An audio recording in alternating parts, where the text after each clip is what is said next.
দেখা যাচ্ছে একদম দানা ছাতুর মতো মনে হচ্ছে। ছাতুর মতো, তবে এটা একটা বলতে গেলে আমি বলতে চাই যে সবাইকে যাতে না জানে, আচ্ছা আসলে এটা অনেক সিক্রেট একটা বিষয়, কারণ এটা সবাই জানে না যে এটা পুকুরে প্রয়োগ করলে যে কি পরিমাণে খাবার কম লাগে। আসলে এটা যদি সবাই জানে যায় তাহলে তো আসলে ফিড কোম্পানিগুলো কিন্তু আপনার ফিড বিক্রি করা বন্ধ হয়ে যাবে।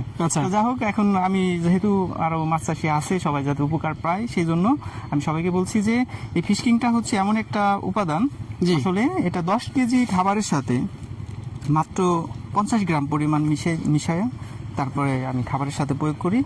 আর এর কারণে কি হয়, পানি আমার খাবারের পরিমাণ আগে যেভাবে ব্যবহার করতাম তার থেকে 3 ভাগে 1 ভাগে নামে আসে। আসসালামু আলাইকুম, কেমন আছেন সবাই? আজকে আবার আমরা চলে আসছি রাজবাড়ী জেলা সদরের সুলতানপুর খেয়াঘাটে। এখানে আমাদের একজন মাছ চাষি হাসান ভাই, তার কাছে আসলাম। এর আগেও আসছি আমরা কিছু প্রাকৃতিক ভাবে কিভাবে মাছের পরিচর্যা করা যেতে পারে, খাবার তৈরি হতে পারে, সেসব বিষয় নিয়ে কথা বলছি। আজকে আরেকটা বিষয় দেখলাম যে হাসান ভাই হাতে ফিশকিং নামে একটা প্রোডাক্ট সে খাবারের সাথে মিক্সড করছে।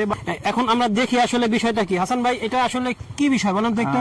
এটা তো দেখা যাচ্ছে একদম দানা ছাতুর মতো মনে হচ্ছে। ছাতুর মতো, তবে এটা একটা বলতে গেলে আমি বলতে চাই যে সবাইকে যাতে না জানে, আসলে এটা অনেক সিক্রেট একটা বিষয়, কারণ এটা সবাই জানে না যে এটা পুকুরে প্রয়োগ করলে যে কি পরিমাণে খাবার কম লাগে।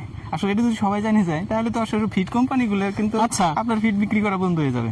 যা হোক, এখন আমি যেহেতু আরো মাছ চাষি আছে সবাই যাতে উপকার পায়, সেই জন্য আমি সবাইকে বলছি যে এই ফিশকিংটা হচ্ছে এমন একটা উপাদান, আসলে এটা 10 কেজি খাবারের সাথে মাত্র 50 গ্রাম পরিমাণ মিশায় তারপরে আমি খাবারের সাথে প্রয়োগ করি। আর এর কারণে কি হয়, পানি আমার খাবারের পরিমাণ আগে যেভাবে ব্যবহার করতাম তার থেকে 3 ভাগে 1 ভাগে নামে আসছে।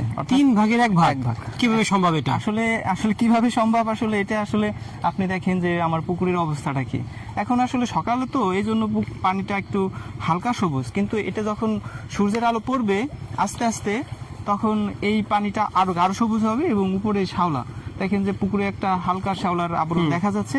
এটা সূর্য ওঠার সাথে সাথে বেশি যত তাপ পড়বে তত এই শ্যাওলাটা মোটা হয়ে যাবে এবং মাছে খাবে। এর জন্য আমার দেখেন যে খাবারের পরিমাণটা অটোমেটিক্যালি তো পুকুরে খাবার তৈরি হচ্ছে। আমি যখন খাবার নিয়ে আসি বাসায় থেকে দেখি যে আমার পুকুরে খাবার, তাহলে খাবার কেন দেবো? আমি যেভাবে খাবার নিয়ে আসি আবার বাসায় সেভাবে নিয়ে যাই। তার মানে পুকুর আপনার প্রাকৃতিক খাবারে ভরে যাচ্ছে।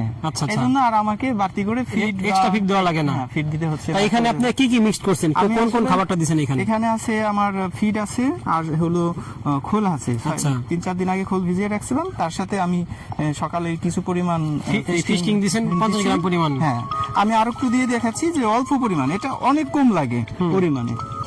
এটা দিলাম এবং এর সাথে দিয়ে এইভাবে মিক্সড করে দিয়ে পরে আমি পুকুরে এটা কি ছিটিয়ে দিবেন নাকি না বেঁধে দিবেন? এটা আসলে দেওয়ার অনেক উপায় আছে, তারপরেও যেহেতু এটা ডুবন্ত খাবার মাটিতে যাবে, সব তো আর খাবার মাছে খাবে না, তখন আমার পুকুরে দেখা যাবে কি গ্যাসের হতে পারে। তো আমি একটা নতুন বুদ্ধি করছি, ওই আপনার এটা একটা বস্তার ভিতরে ভরে পানিতে ভাসিয়ে রাখি। তখন হয় কি এই মাছে খাবারের ভিতর থেকে যার যতটুকু প্রয়োজন খাবে, আর যদি না খায় তাহলে আমি বুঝতে পারবো যে খাবারটা খাচ্ছে না মাছে, তখন আমি এটা উঠে ফেলালে আমার আবার যাতে পুকুরে কোনো সমস্যা না হয়। আপনার মাছগুলো দেখতেছি অনেক অ্যাক্টিভ, একটু দেখান এখানে মাছগুলো একটু দেখান, পুকুরের কি অবস্থা দেখেন। হ্যাঁ, মাছ অনেক অ্যাক্টিভ। তার মানে মাছের স্বাস্থ্য খুব ভালো আছে, মাছ খুব অ্যাক্টিভ।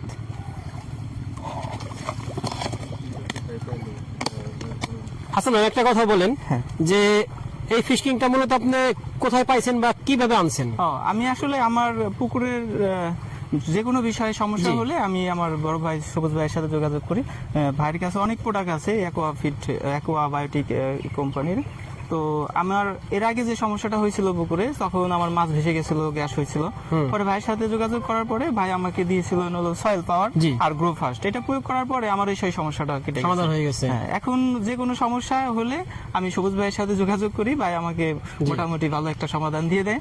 তো ভাইয়ের কাছ থেকে আমি সব বর্তমান হেল্প পাচ্ছি। আচ্ছা, ধন্যবাদ ভাইকে। আমরা সবুজ ভাইয়ের কাছে যাব এবং এই প্রোডাক্টটা সম্পর্কে আমরা আরো বিস্তারিত জানবো। এখন আমরা দেখি ভাই কিভাবে আসলে কোন পদ্ধতি বের করছে, যেভাবে দিলে মাটিতে পড়বে না এবং গ্যাস হবে না। একটু দেখি ভাই কিভাবে খাবারটা দেয়। প্রিয় দর্শক, আমরা চেষ্টা করি আপনাদের জন্য বা কৃষক ভাইদের জন্য এবং বাংলাদেশের কৃষি রিলেটেড যত ধরনের পণ্য আছে, সেটা হোক মাছ চাষ, হোক গরু পালন, ছাগল পালন, মুরগি পালন বা কৃষিকাজ হোক, সেটা পেঁয়াজ রসুন ধান, আমরা সবকিছুই দেখানোর চেষ্টা করি এবং প্রত্যেকটাতেই কৃষকরা যাতে উপকৃত হয় আমরা কিন্তু সেভাবে চেষ্টা করি আপনাদের পাশে থাকার জন্য। আপনারা আমাদের পাশে থাকবেন। বিশেষ করে আপনাদেরকে একটা অনুরোধ করব যে আমাদের ভিডিওগুলো সম্পূর্ণ দেখবেন। যদি সম্পূর্ণ না দেখেন তাহলে কিন্তু আংশিকভাবে কখনোই একটা বিষয় বুঝতে পারবেন না, আপনাদের কাছে ধোঁয়াশা থেকে যাবে। যার জন্য আমাদের যে কোনো ভিডিও, ওটা হোক বাজারের ভিডিও, তাও কিন্তু আপনারা ঠিকমতো না দেখলে পরিপূর্ণতা পাবেন না যদি সম্পূর্ণ না দেখেন। প্রিয় দর্শক, আমার এই হাসান ভাইয়ের পুকুরের মাছগুলো দেখেন কি পরিমাণ অ্যাক্টিভ এবং বেশ স্বাস্থ্য ভালো। আমরা কিছুদিন আগে আসছিলাম, তখন দেখছিলাম যে এই পুকুরের পানি অনেকটাই ঘনত্ব এবং কালারটা খুবই খারাপ ছিল। তারপরে হাসান ভাই কিছু প্রোডাক্ট ব্যবহার করার জন্য পানিগুলো পরিষ্কার হয়ে গেছে। দেখেন একদম পরিষ্কার। আমরা আগের বার যখন আসছিলাম পানিগুলো কালো ছিল, কিন্তু এখন কত সুন্দর পরিষ্কার হয়ে গেছে। এবং ওই দূরে দেখতে পাচ্ছি আমরা যে শ্যাওলা জমছে মোটামুটি মাছের প্রাকৃতিক খাবার হিসেবে। হাসান ভাই একটা ভালো বুদ্ধি বের করছে, কারণ মাছের খাবারটা নিচে গেলে গ্যাস হতে পারে বা কিছু মাছ আছে যেগুলো নিচের দিকে নিচের পানিতে যায় না, তাদের জন্য সমস্যা। ভাই এই যে রশিতে বেঁধে তারপরে টেনে টেনে এমনভাবে একটা পজিশনে দিয়ে দেয় যেন সব মাছগুলো এসে ঠিক মতো এই খাবারটা খেতে পারে। খুবই ভালো একটা আইডিয়া, হাসান ভাইকে ধন্যবাদ।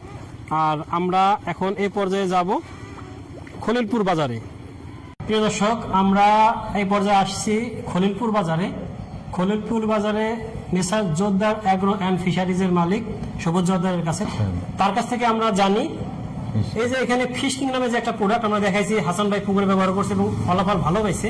এটার বিষয়ে আরো বিস্তারিত একটু বলেন তোমাদেরকে, এটার বিষয়ে আরো বিস্তারিত যে আসলে এটা কি কাজে লাগে বা কি কি কাজ করতে পারে আরো। আসসালামু আলাইকুম প্রিয় মৎস্য চাষী ভাইয়েরা। এই ফিশকিংটা মূলত এটা কাজ করে ভিটামিনের মতো। এটা মাছের সাথে খাদ্যের সাথে মিক্সড করে খাওয়াইলে এটা মাছের দ্রুত বৃদ্ধি এবং স্বাস্থ্য হেলদি, মোটা তাজা, লম্বার সাথে তার মোটা তাজার একটা সম্পর্ক থাকে। মাছের ওজন বৃদ্ধি করে, এটা দ্রুত বৃদ্ধিতে সহায়তা করে। এবং পুকুরে খাবার যদি আগে লাগতো 100 কেজি প্রতিদিন, সেখানে লাগবে এখন 60 কেজি। 40% খাবার কম লাগবে। আরো বেশি কমে কিনা? বেশি আমাকে তো হাসান ভাই বললো আরো বেশি কম লাগে। বিষয়টা প্র্যাকটিক্যালি গেলে কি আপনার হয়তো বই পুস্তকের ভাষায় বলতেছেন যে 40%, কিন্তু আমার মনে হয় হয়তো আরো বেশি লাগতে হবে, কারণ আমাদের হাসান ভাই বললো যে আরো বেশি। পুকুর ভেদে দেখা গেল অনেক পুকুরে প্লান্টন তৈরি হয়ে যেতে পারে বেশি। সে তো আবার অনেক খাবার ওষুধ আমাদের এখান থেকে প্রয়োগ করছিল, যেমন সয়েল পাওয়ার প্রয়োগ করছে, তারপরে সে গ্রো ফাস্ট প্রয়োগ করছে, এখন সে খাবারের সাথে সাথে ফিশকিংটা খাওয়াচ্ছে। তার মানে সেক্ষেত্রে দেখা গেল যে অনেক প্লান্টন তার তৈরি হয়ে যাওয়ার কারণে খাবারটা তার একটু কম লাগছে। তার মানে আমি একটা জিনিস বলতে পারি যে ফিশকিং ব্যবহার করলে তো নরমালি মানুষের উপকার হবেই। হ্যাঁ, মাছের গ্রোথ ভালো হবে, মাছের ওজন বাড়বে দ্রুত, তারপরে মাছের স্বাস্থ্য ভালো থাকবে, পানির পরিবেশ ভালো থাকবে, পুকুরের পরিবেশ ভালো থাকবে। কিন্তু এর সাথে যদি আরো যে কিছু প্রোডাক্ট আছে এইগুলো যদি ব্যবহার করা যায় কম্বাইনলি, সেক্ষেত্রে ফলাফল আরো বেশি ভালো হয়, আরো বেশি ভালো হয়। প্রিয় দর্শক, আমরা চেষ্টা করব এই প্রোডাক্টগুলোর গুণাগুণ আপনাদের সামনে একটা একটা করে তুলে ধরার জন্য। এ পর্যায়ে আমরা দেখালাম এটা, ইনশাল্লাহ এটা খুব একটা ভালো প্রোডাক্ট। আপনারা যারা নিতে চান তারা ভাইয়ের সাথে সরাসরি যোগাযোগ করতে পারেন, আমরা ডিসক্রিপশনে তার নাম্বার দিয়ে দিব, এখান থেকে নিতে পারেন। ধন্যবাদ সবাইকে, আল্লাহ হাফেজ।